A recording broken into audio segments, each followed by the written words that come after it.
Begin our session. I've got just a couple minutes, so I'm going to give everyone a couple more minutes to join, and then I will get started with introducing our speaker for this session.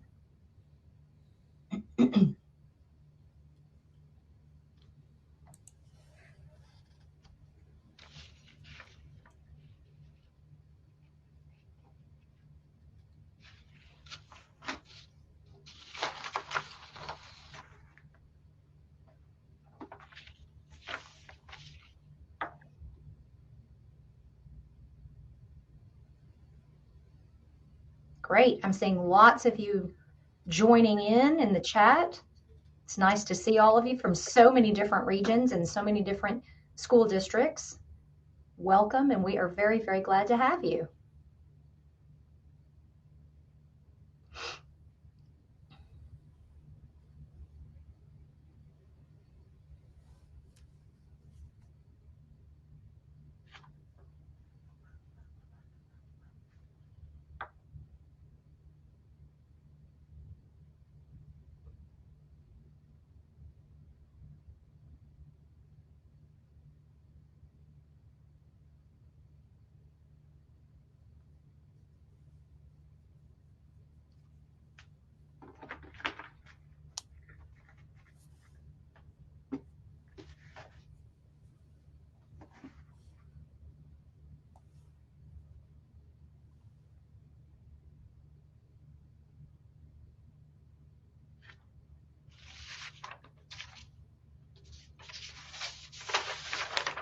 All right. I have 11 o'clock, so we are going to get started with our session. Welcome to everyone. I am Sharice Baker. I work at ESC3 down in Victoria, Texas, and I'm going to be serving as the moderator today for this session. So I'd like to introduce you to Dr. Colby Self. Colby joined the Texas Education Agency in June of 2021 as the Director of Texas Tutoring Supports. Colby has joined TEA after 20 years in Pflugerville ISD, where he most recently served as the principal of Fannie Mae Caldwell Elementary. Now, his most recent accomplishment is that he has received his PhD in school improvement through Texas State University. So it is my great pleasure to introduce you to Dr. Colby Self. Thank you, Sharice. I appreciate it. And I want to thank every one of you for attending today. We're going to get started with a general overview, and I'll go over the agenda.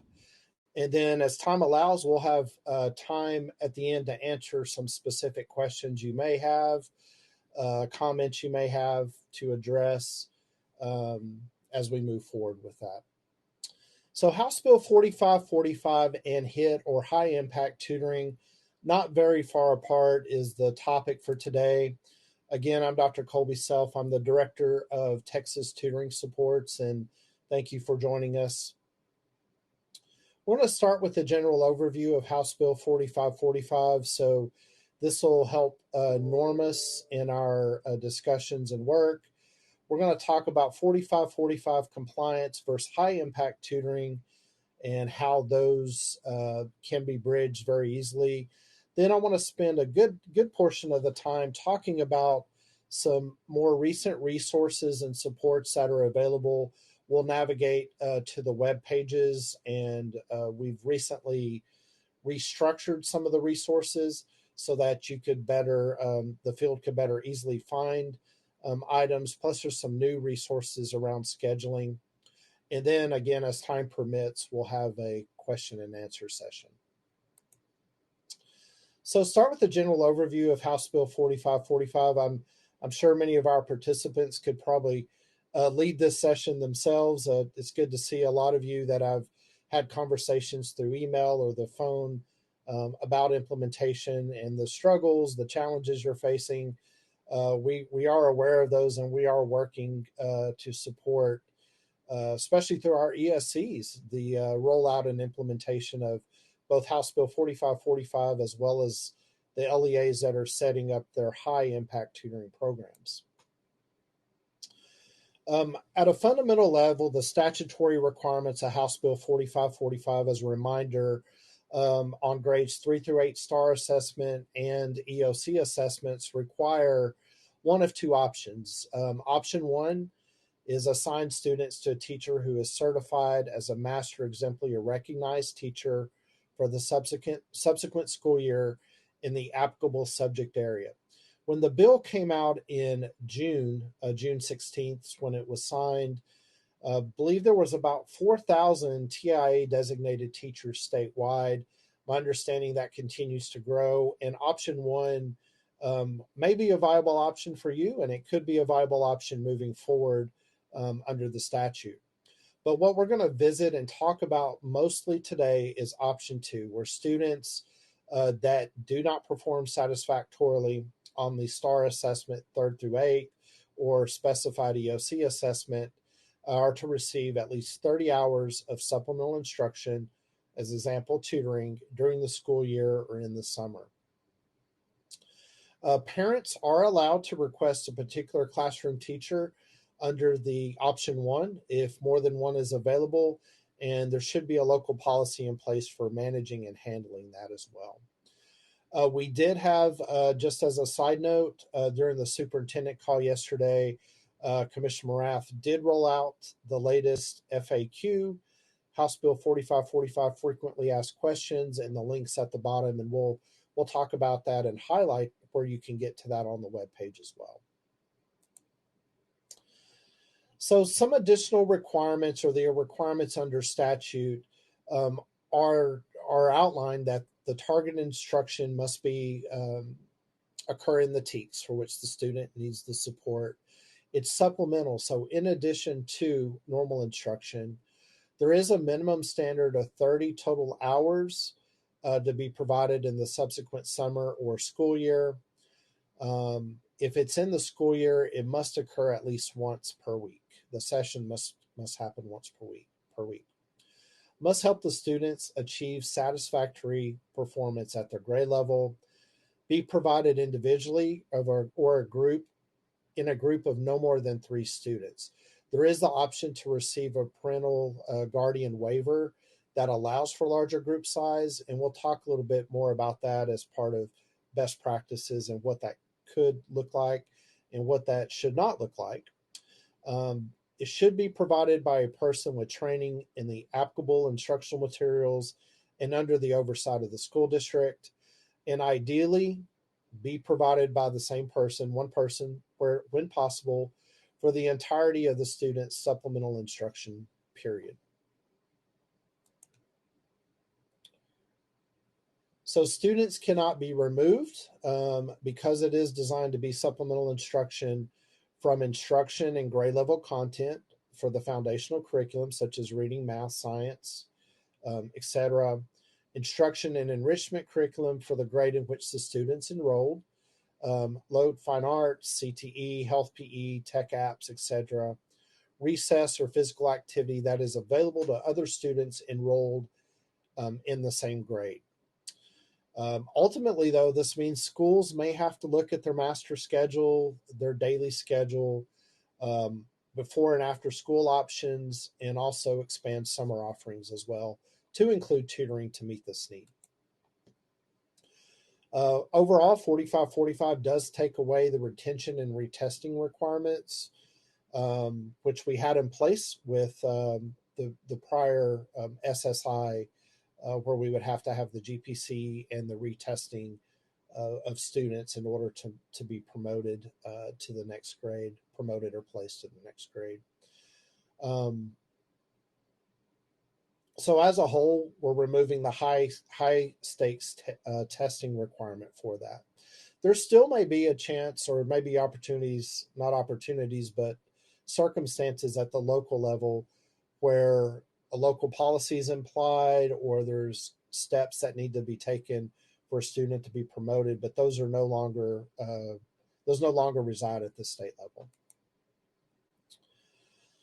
So there's some significant supports for accelerated learning, what I call accessory bills or companion bills, and that was to provide the opportunity for retired teachers to come back and serve as tutors.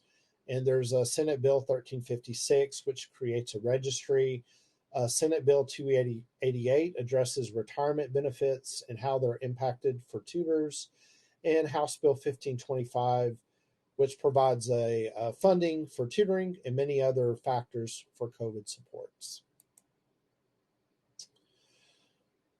Moving on to House Bill 4545 compliance and HIT, you'll see that there's a lot of foundational components with high impact tutoring embedded in the statute.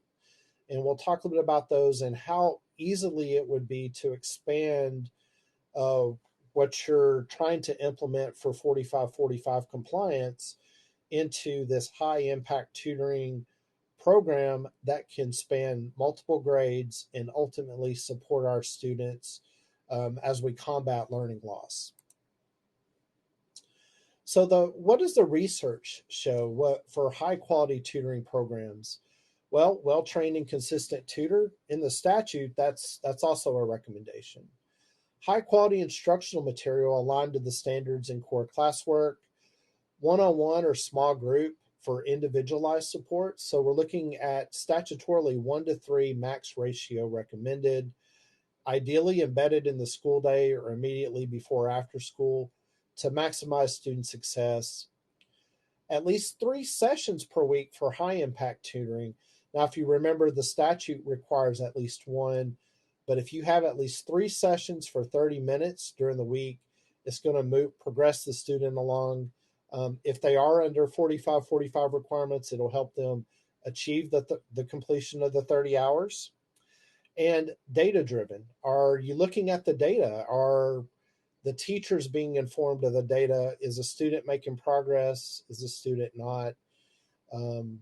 But the research is there. If you implement high quality tutoring programs, there can be a large effect size and students can make progress very quickly in making up any learning loss. So a little top hat organizer here that just talks a bit about the similarities and differences. First of all, high impact tutoring is effective for pre-K through 12. So it's not isolated to House Bill 4545 designated grade levels. It could be kinder first graders that need support in other areas along the way.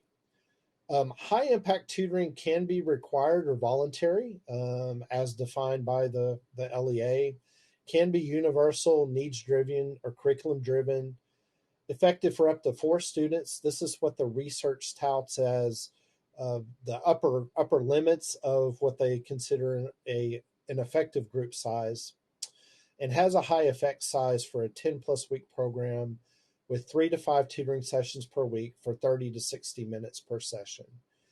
Fundamentally, supplemental instruction under 4545, again, specific to those grade levels identified as not performing satisfactorily on STAR. It's needs driven, must have a student tutor ratio of 3-to-1 or less, unless the parent waiver is obtained, and provides no less than 30 hours of instruction of at least 1 session per week during the school year. So if you look at these 2 components, the similarities are supplements core instruction. It doesn't replace it, but it's in addition to. Uses high quality instructional materials. Hopefully the materials that are chosen are tutor friendly and do have skills-based curriculum components. And ultimately employs well-trained, consistent tutors. Again, ideally having the same tutor throughout the sessions helps the student better progress through the material and have oversight from the program by the district or leads. All right, Sharice, are there any questions in the chat we need to stop and look at, or? No, Colby, there is not. We do have a couple people having some technical issues, but I've offered them the advice that we were given. And other than that, no questions yet. All right, well, we'll get into what people are looking for, and that's the overall look at the resources and supports we have available to help set up this high impact tutoring program. So there's some key supports that we've set up through TEA. that started early, even before House Bill 4545 passed.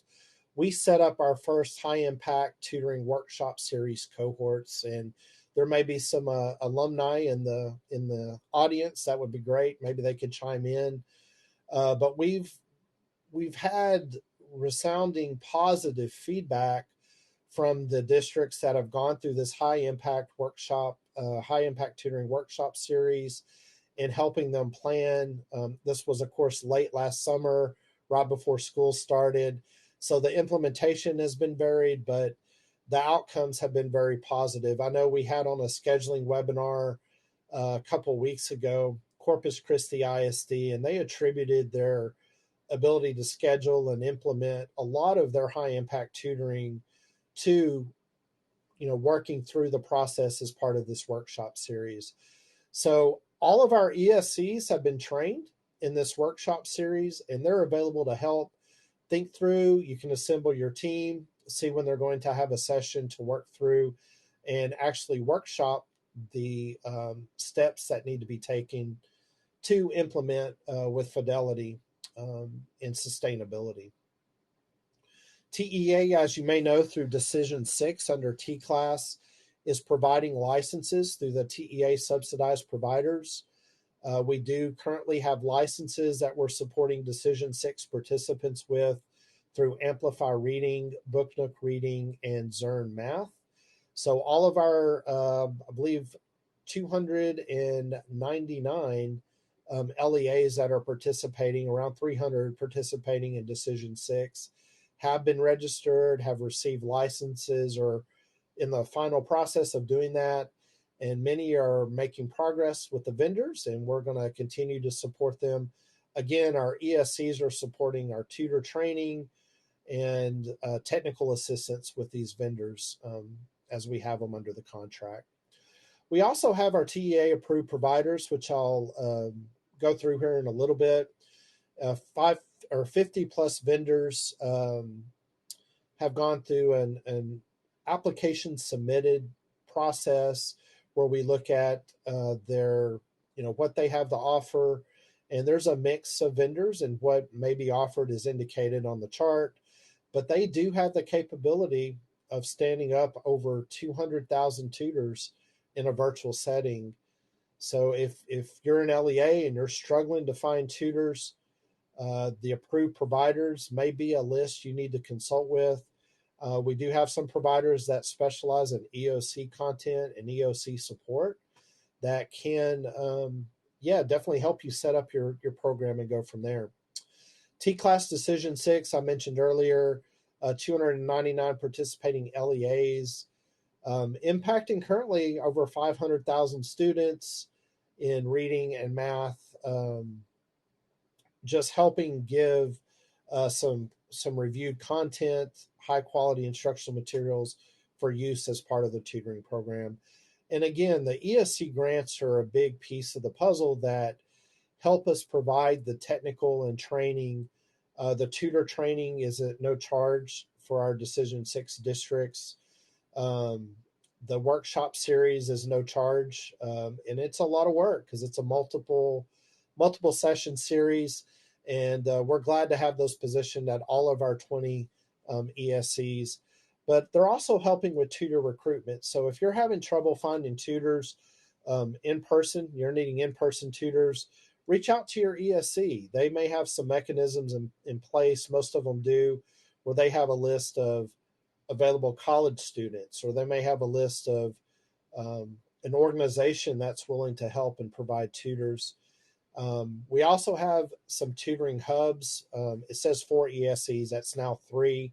So 1, 2, and 20 are actually training tutors and deploying them as part of a service contract through the ESCs. Just a little bit more about the approaches. We'll talk a little bit more about Build It Yourself, but there's several webinars, the Impact Tutoring Toolkit, and then we have the vetted Texas Tutor Corps, which I talked about previously, the subsidized providers and the approved providers, which by now many of you are very familiar with, and we've talked about those extensively. Hey, Colby, I do have a few questions about master teachers and a couple of other things. Do you want to Sure, address those now, or would you like to wait till the end? sure. I'll try to answer those. Okay, the first one is, how is a teacher considered a master teacher? So there's the program, the teacher incentive allotment, and I'm by far the foremost expert on that. But in the teacher incentive allotment, there's a process where they can achieve through a local criteria. They propose and set forth a set of steps or submissions that need to take place for a teacher to be qualified as a TIA designated teacher, and that has to go through an approval process. I believe Texas Tech is the service provider that's helping stand those up. The other option is there's national board certification. So a teacher could go through the national board certification, which tends to be more comprehensive and involved with the process, and therefore they could qualify under and receive a TIA designation that is portable with them. So it's tied to the individual teacher, whether they move from, you know, Pflugerville to Hutto or what have you. That certificate or that designation would then travel with them as well. Okay, There's more involved with that on their web pages. okay. The next question is, can you provide clarification about the HB 4545 legalities? In other words, they want to know if they're understanding correctly that if a student is assigned a master teacher as their general education instructor, then are they not required to provide the 30 hours?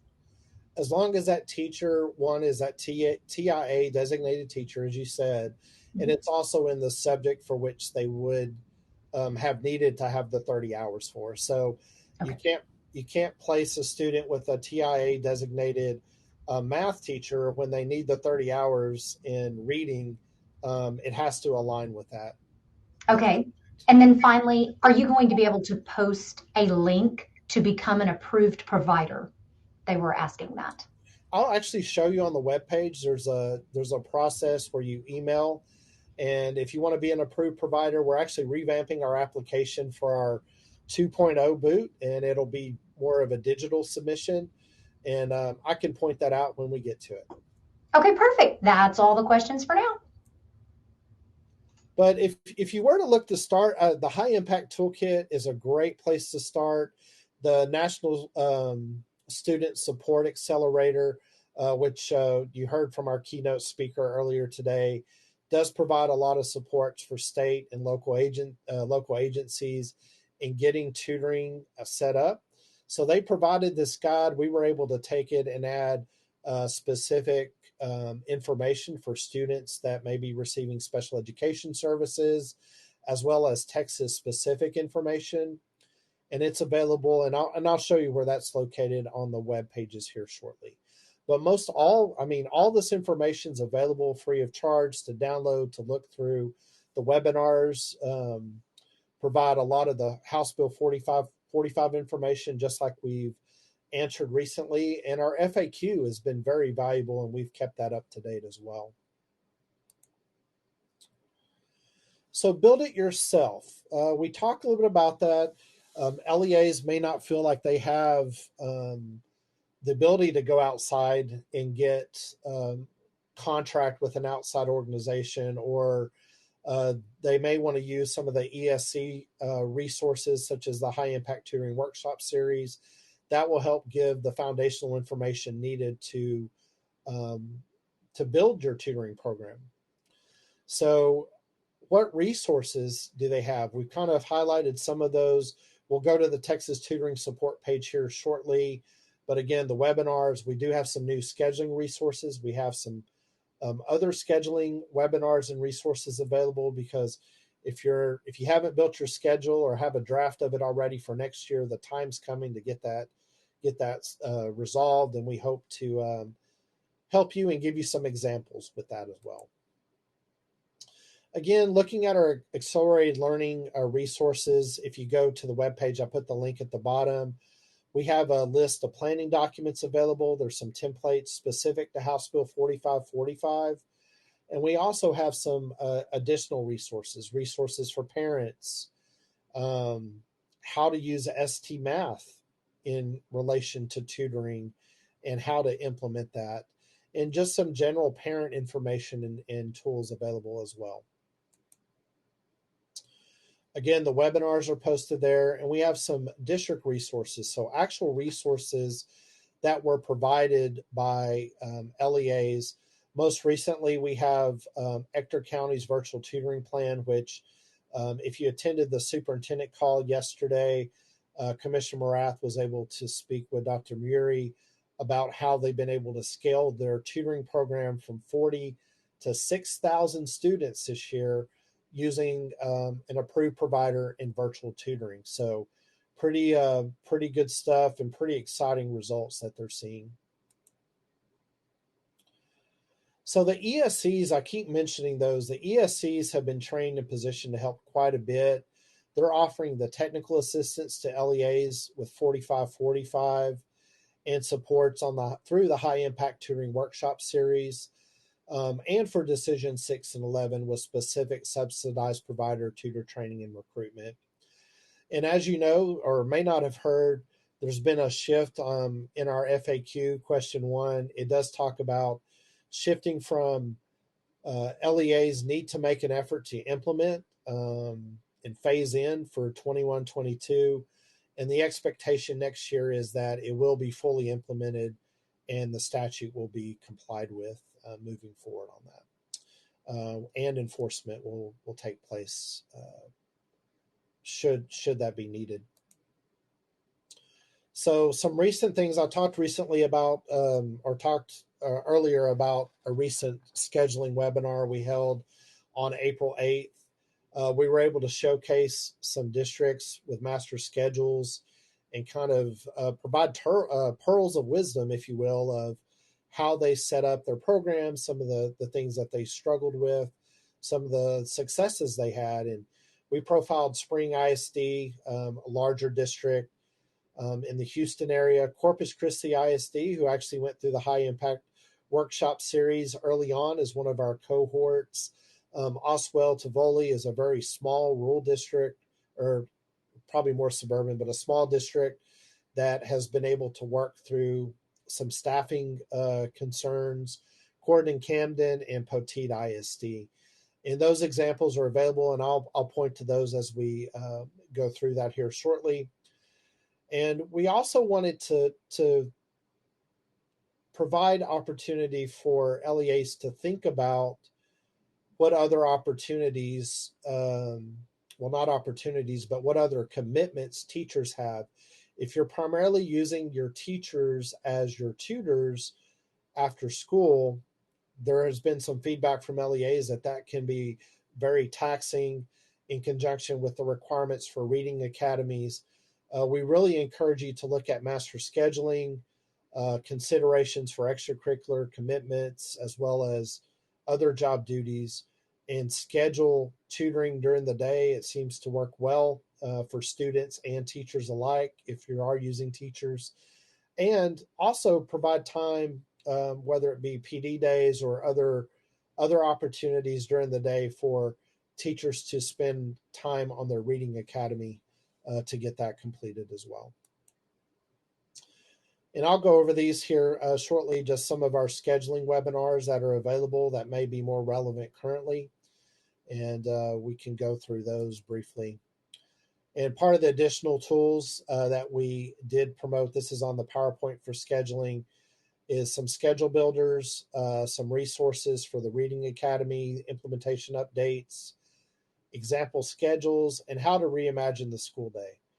And think about our schedules. We often get phone calls of people wanting us to review their specific schedules or provide feedback.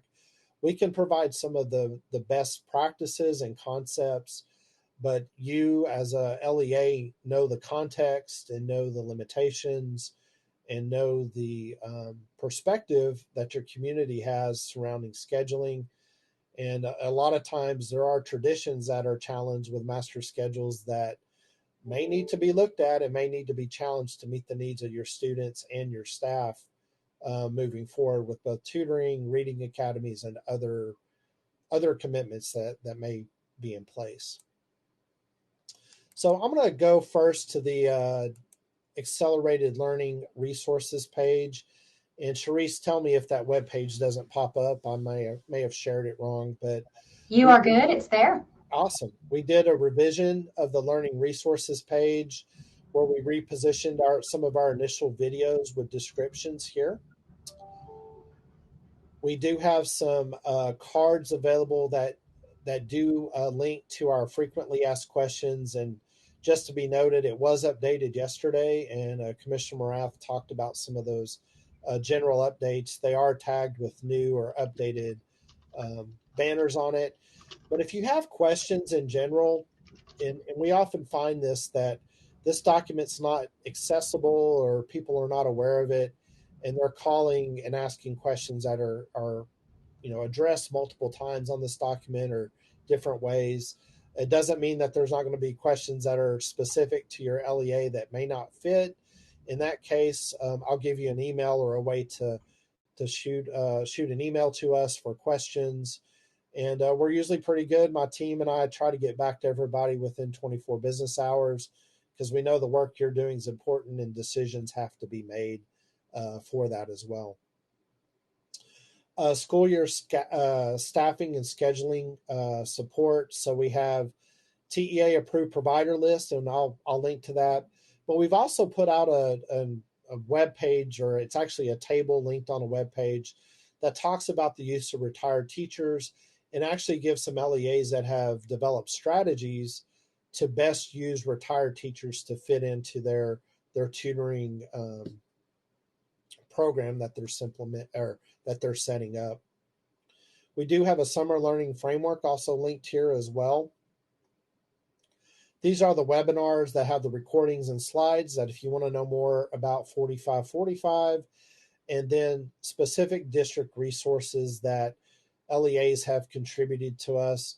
We didn't talk about accelerating learning committees. That could be a whole another presentation, but we do have a webinar that goes into more detail about that if needed. And again, most recently, Ector County presented the virtual tutoring plan. We also have several planning documents that are pertaining to 4545, as well as some additional resources that support tutoring as a whole. We're going to navigate over to the Texas Tutoring Supports webpage again. We're looking here, again, this has been repositioned. Here's that tutoring toolkit that can be downloaded and looked at, modified, adapted to whatever you need for your LEA. It's just a great general starting resource.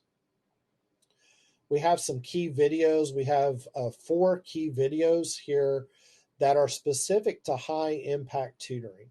So going a little bit above and beyond House Bill 4545 and imagining those high quality instructional practices that are going to really move your students forward if they're implemented consistently with fidelity with the high quality materials.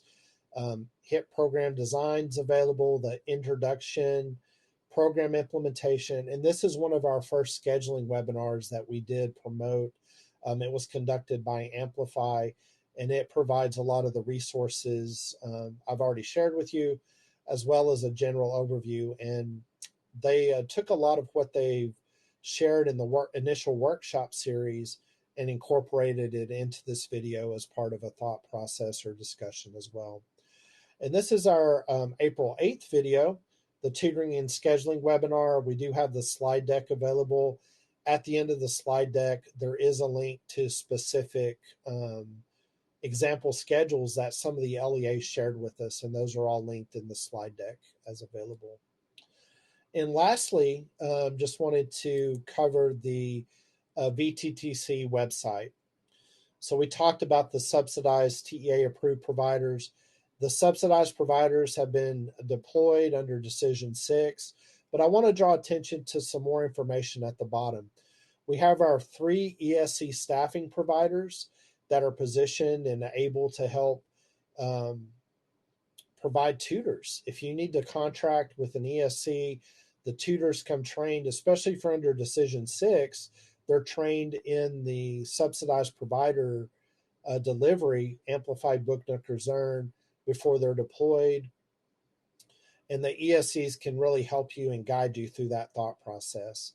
The TEA approved provider, I know there was a question earlier. Here it says, if interested in applying to be a TEA approved provider, please email us at our texastutoring.gov for an application. Just know that we're not processing any applications currently, but we are, once we get our digital application up and going, which should be here in the next couple of weeks, we hope to get that up and going so we can add additional approved providers as we go. And just general, these are approved providers. They provide they're grouped by full service and partial service, and they offer things such as staffing only if you just need staffing. They may have in-person and virtual or just virtual staffing supports. It talks about the grade levels and subjects that they support. We have some that support EOC content, 9th through 12th, but it's not just math and reading. Some have social studies content. Some have, additional specific math content. Social studies is one of the good examples, but additional content to support the EOC tests that may need to be supported that aren't. You may not have curriculum or you may not have those supplementary materials available. The regions covered, and then a summary of each of the providers that gives you more information about that. So I'm going to go back to the presentation and stop for a second and see if we have any other questions. Okay, great. Perfect timing. So I think this kind of speaks to what you were just talking about there about the virtual tutoring. We did have one question. Ken, again, you state about the virtual tutoring, and she wants to know, is there a program that's being used? And if so, she wasn't sure if you mentioned a particular district that was using that. So, again, our role is not to promote any one product over the other, but I will mention Spring has implemented, I believe, Intervene has worked well with them. They talk about working with Intervene to set up their program. And I say Spring because they've presented on several of our webinars. And then yesterday we had FEV Tutor was mentioned as one of the vendors that Ector County is using to support some of their virtual tutoring efforts to scale to the 6,000 students. Dr. Murray did mention them as part of that. We also have some other providers. I do know Graduation Alliance has provided upper level content, like for high school. I understand Intervene. There's so many of them there. I can't mention all 50, and I hate to just mention a handful, but yes, that's sufficient. You go through and look at that, you're going to have to identify what your specific needs are as a LEA, because the approved providers have to go through whatever your local RFP process is. We do have, and I want to navigate back just to share, because at the bottom for the approved providers, we do have a non-competitive procurement approval form that can be completed, and our grants department will share that, provide that to you after a period of time. But this may help you streamline the RFP process through your local procurement processes you may have in place. It may not, but it is available there for you to complete there. Okay, super. That, as of right now, is all that we have that is unanswered. So, oh, never mind. One just came through. Okay, couple of questions here. Can accelerated instruction or high impact tutoring be tied at all to to all grades that are reported on a student's report card? And then can it be posed as an elective course that is offered on a criteria basis? So there's some questions in our FAQ that go more in depth to kind of like, here are the considerations of presenting it as a class. The concern I have, especially, well, look, I'm going to talk from House Bill 4545 first, is the students receiving 30 hours at a minimum. So is that something where the student's class would end after the 30 hours? Is it a semester-long commitment? And then are the criteria set forth in 4545 being followed with the tutor to student ratio, the subjects covered? Those are some questions that are outlined specifically in our FAQ. I was looking at it yesterday. There is, I think, that specific question. Can we create a course that a student receives a grade for? And there's just quite a few caveats that have to be explored. So there's not a quick and cut and dry answer to that, yes or no. I'm going to say maybe, and there needs to be some considerations undertaken before that is addressed. Now, if you're setting up a general tutoring, high impact tutoring course that does not have House Bill 4545 criteria as a minimum standard, you have more flexibility with that. Again, you're addressing students that may not be in those star tested grades under 4545, and I think you would have to just look at your local policies and your outcomes and what that would look like for you. We're excited to hear that some of our LEAs have extended the high impact tutoring to the primary grades, kinder, first, second, to help combat the learning loss from being virtual remote hybrid over the last couple of years. And we're hoping that once data starts coming in, those that have implemented it with fidelity will see the results. And our thoughts and perspectives are, if you have to set this up under House Bill 4545 as we've got to do this anyway, why not just extend the extra effort? Won't be a heavy lift. Extend the extra effort to possibly include other grades to try to hit the at least 3 times a week of consistent tutor delivery of the subject matter. And I think ultimately we would see that the fidelity of that implementation would push the results to the next level on that. Okay. We do have one. I'm pretty sure I know the answer, but I'm going to let you speak on it. They are a pre-K to 8th grade school, and 8th grade students who do not meet STAR requirements, do they have to provide the 30 hours to them? Yes. So a student that does not perform satisfactorily does have to receive the 30 hours. Now, in our FAQ yesterday, let's say they do not perform satisfactorily on the 8th grade math test. They are to receive the 30 hours of tutoring in that subject area. But if they do not complete their tutoring hours before they take their next math test, in this case would be such as an Algebra 1 EOC, if I'm not mistaken, and they do perform satisfactorily on that Algebra 1 EOC, any remaining hours do not have to be completed after that point. Now, if they do not perform satisfactorily on that EOC, the hours would be an additional 30 plus any hours they had not previously completed under that 8th grade math test they didn't perform satisfactorily on. Yes. Okay. That's exactly how I understand it when I read those things. So that's was actually the subject of FAQ we clarified yesterday. Oh, good. So, okay. Yeah. That's okay. Perfect. So far, that's it right now. So I think we are good. All right. Well, we have a few minutes left. I wanted to take some time just again to emphasize the resources we have available. These are QR codes for those 2 of the 3 web pages I visited. We do have a couple of email addresses that you want to probably bookmark or note. We do have the accelerated instruction at tea.texas.gov. And typically your House Bill 4545 questions would come to it as well. But we also have the Texas Tutoring website. I'm going to try to go back to it as well.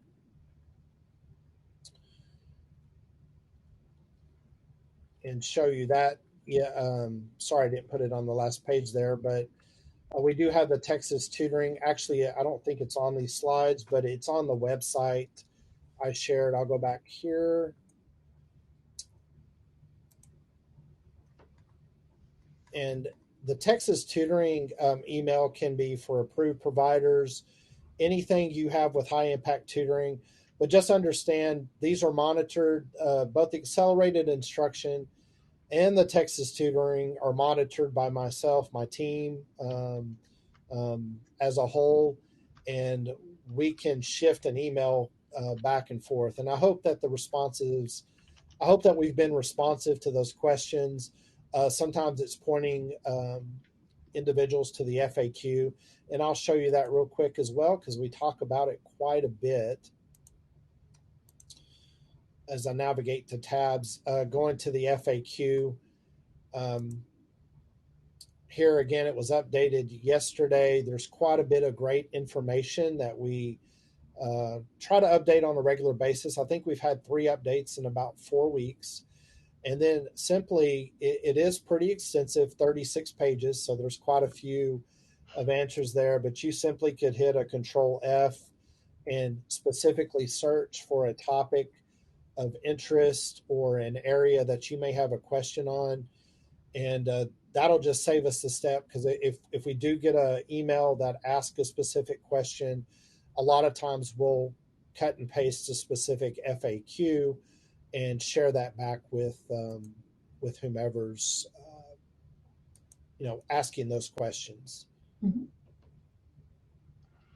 And I know Brooke mentioned in our chat, I'm not sure if you can see it, Colby, but she is exactly right. Dr. Self and his team are extremely responsive. I know anytime I have had a question here at the ESC, you reach out to them. They are very prompt in their responses and very thorough as well. So if you have any questions, or again, from your ESC, please do not hesitate to reach out to them, because like I said, they're very, very prompt with their responses and very thorough when they give the information back to you. So we do greatly appreciate that. Yeah, and we're trying to look at trends and questions we're getting from parents, LEAs, other parts of TEA to help cater our FAQ to be like responsive to those specific areas. As an example, you'll note in our FAQ, we've received a lot of questions. Well, you won't note from the FAQ, but you'll see the topic of setting up summer programming. So we've clarified some of the questions we've received from summer programming, as well as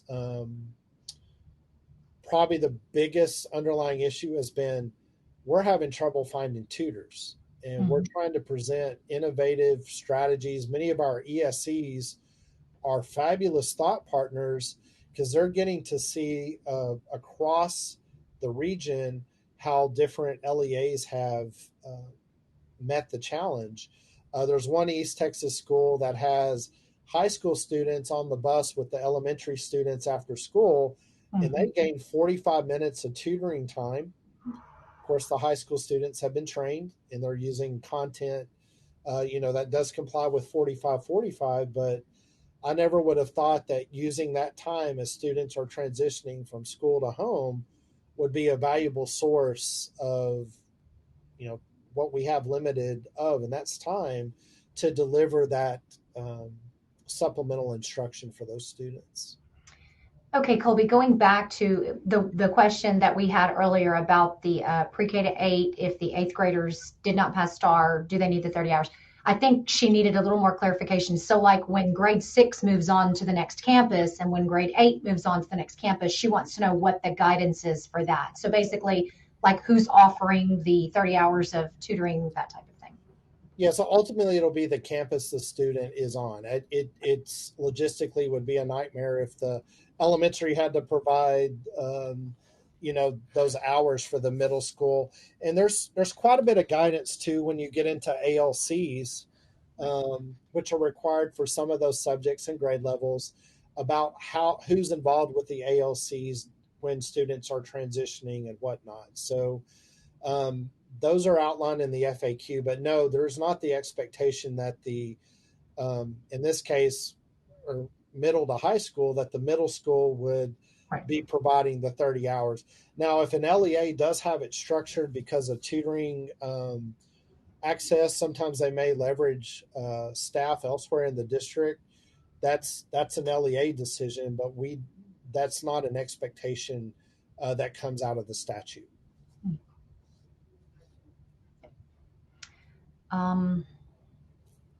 Okay, another one just flew in. Will there be another TClass grant opportunity next school year if districts did not apply for Decision 6? I'm not aware of anything concrete as of now. Of course, there's always discussions at TEA and other places about, hey, I missed out on TClass. We'd like an opportunity to expand and get into those programs. But as of today, I'm not aware of anything available at this time or in the near future. Okay, perfect. So far, I think that's it. I don't see Well, I think anything. we're close to time, so we were able We to are. get We timed that perfectly. perfect. It was planned. Definitely. Let me let me navigate again to the end. Okay. Sorry about that. Again, here's the information, and I have uploaded the presentation. But also, if you could provide feedback to the session, should be available in your portal access. Right. And we'd like to definitely hear feedback on what information was provided, and we hope to do this again. I can't promise it'll be the near future, but definitely your feedback helps us better set up, helps the ESCs that are conducting and managing the summit. And I do want to extend a big thanks to ESCs 20 and 4 for setting this up and helping coordinate. It has not been an easy lift, but hopefully the information has been beneficial to participants today. Absolutely. Well, we thank you. Thank you so much, Dr. Self. We thank all of the participants for joining and for the questions that you've asked. I'm hoping that it has provided some feedback for others who might have had the same questions. So again, thank you, Dr. Self, and thank you everyone for attending. Have a wonderful day. Thank you. Bye-bye. Bye.